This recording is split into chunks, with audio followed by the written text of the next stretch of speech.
If you're trying to teach your kids how to be direct without being disrespectful, the first thing you're gonna have to do is model what it is you expect. Because you can't tell your kids that they have to speak to you or speak to others in a way that you are not willing to show and do consistently yourself. Speak with what you can see with your eyes and not your judgment of what you saw. So for example, I see your room is not clean. Go ahead and handle that. Versus, you are so lazy. This room is not clean. I'm tired of telling you.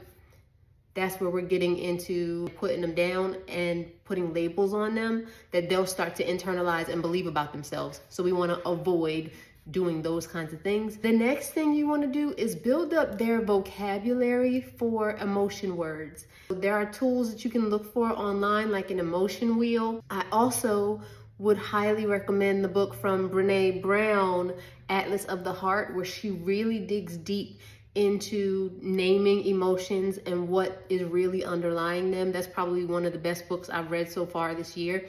The next one is making sure that you are setting the culture of communication in your home. So what are those ground rules in your house for how you are allowed to speak to each other, how you're allowed to disagree? When I'm in the classroom, because my son is an only child, but at work I'm dealing with lots of kids all at once. One of the biggest things they like to do is call each other names. So I make it very clear to them, the only name you are allowed to use is the one that they were born with. Do not call them anything outside of that. And when I say that, instead of talk nicely, they are very clear about what it is I'm expecting. The other thing that you can teach your kids is how to communicate the way they feel without blaming somebody else. And to do that, I would say give them a sentence template that they can use to practice and model after. So for example, instead of "you hurt my feelings," I was sad or I was hurt because I wanted something that you had and couldn't have it.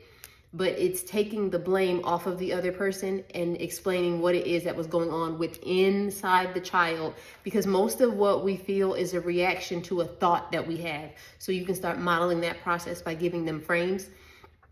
And the last thing I'm going to share is practice. And that is how you teach your kids to be direct without being disrespectful.